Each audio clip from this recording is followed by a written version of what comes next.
What's the most too far you've ever seen a high school prank go?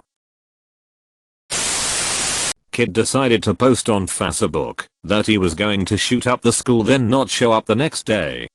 The lockdown lasted 6 hours past the final bell until they found this kid. Someone let a greased pig loose in the school. It basically ran around and was pretty funny. Teachers did try to catch him, but basically they opened doors and figured the pig would run outside. The janitor went caveman and killed the pig with a broken broom handle.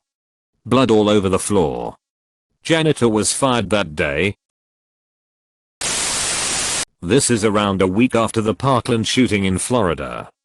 Some freshmen thought it would be a cool idea to bring in a BB pistol during school hours. All the staff thought he was an actual school shooter, and there were a lockdown with everyone ready to throw some heavy books at the first person who came in their rooms. He got expelled, and some say that he got sent to juvie. Edit: I should probably provide more context.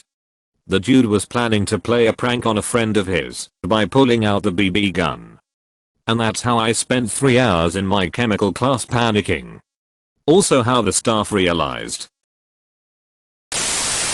A year before I transferred to a school, I learned that some seniors greased the steps with baby oil, causing students to slip and fall, including teachers, one of which was several months pregnant. The principal ordered that they do not get to walk for graduation. There was this whole mess with the parents fighting to get the punishment overturned. Some of the students got punished and others got to walk for graduation.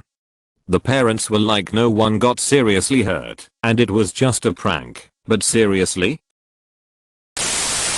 At high school, someone in my year group decided it would be a funny idea to run and tackle a bin that was leaning on a pole. He then pretended to be unconscious, and as the group of students watched on, rumors started to go around that he jumped off the second-story walkway and tackled the pole in the air and then fell towards the ground. He continued to pretend to be unconscious, and as soon as the ambulance arrived to check on his injuries, he suddenly jumped up and ran off into the distance and out of the school. Seniors in my high school locked all the exits with bike locks and pulled the fire alarm. They were charged. A guy in my class put a tack on a chair, like in old cartoons. When a classmate sat in that chair, it was not funny. Spraying people with an hair remover. So the senior class 2 years ahead of me forked the lawn in front of the school. A classic, right? Well, they took it a bit further. Instead of buying plastic forks in bulk, the seniors, for their whole school year, methodically pocketed the metal silverware from lunch and breakfast. Not every piece every time, but just enough that the lunch staff would think it was accidental loss. We have a small class size, so kids would bust their own trays by dumping the scraps into big trash cans, and sometimes people would forget to take their silverware off first, and they'd get lost. We had regular announcements at lunch reminding us to make sure we didn't throw away the utensils. So in this massive conspiracy that only they knew about, they collected hundreds of metal utensils. The night before their last day of classes, they snuck into the school grounds and methodically stuck hundreds of forks, knives, and spoons into the grass a foot apart each. To make it worse, one of the two custodians had recently been fired, and the remaining custodian was an older guy who was perfectly kind and in an ideal world should have retired sooner. He had to pick them all up by himself. I heard one of the teachers came in early and helped him a little bit and saw the custodian had tears falling down his cheeks. A group of kids staged a kidnapping one time. They borrowed a van and drove in front of a busy shopping center. One guy, pretending to escape, jumped out the trunk all wrapped up in duct tape.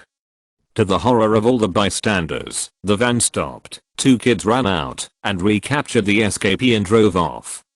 Cops had to go to their homes when the van was identified, and they had a lot of clearing up to do. Had a mate in a neck brace for a year because him and another mate would frequently push each other into things like walls, railings etc. as a joke. the other mate decided to one-up him by pushing him down a flight of stairs. When I was a freshman, there was a tree that was planted when the school was founded. The seniors destroyed it. Everyone was effing pissed. Not seen, but the senior class, before I was a freshman, had dumped whole buckets of crickets into all of the school's garbage cans. Fast forward, a fight broke out at lunch, and a student was knocked into one of the garbage cans and thousands of crickets spilled out onto the concourse, causing a massive riot. I'm talking mobs of kids leaving the school. The school was infested with crickets for years. At my high school, when I was a freshman, a group of seniors had broken into the school the night before with hundreds of bottles of lube to grease up all the staircases in the school. Like 15 kids went to the hospital. One kid cracked his head open and had to be rushed to the ER. Dude in my school had a crummy old car that the lock was broken and could easily be put in neutral and pushed around. The steering still locked, so mostly kids would push it into a parking space ahead or behind of it. One day they pushed it, and it got away from them and it damaged a teacher's car. The kids owned up to it, but considering the owner was so sick of his car being messed with, he called the police. Turns out moving a car a few meters is considered vehicle theft around here, and 3 kids were charged and expelled. Great, you made it to the end. Now smash that like button and subscribe for even more videos like this one.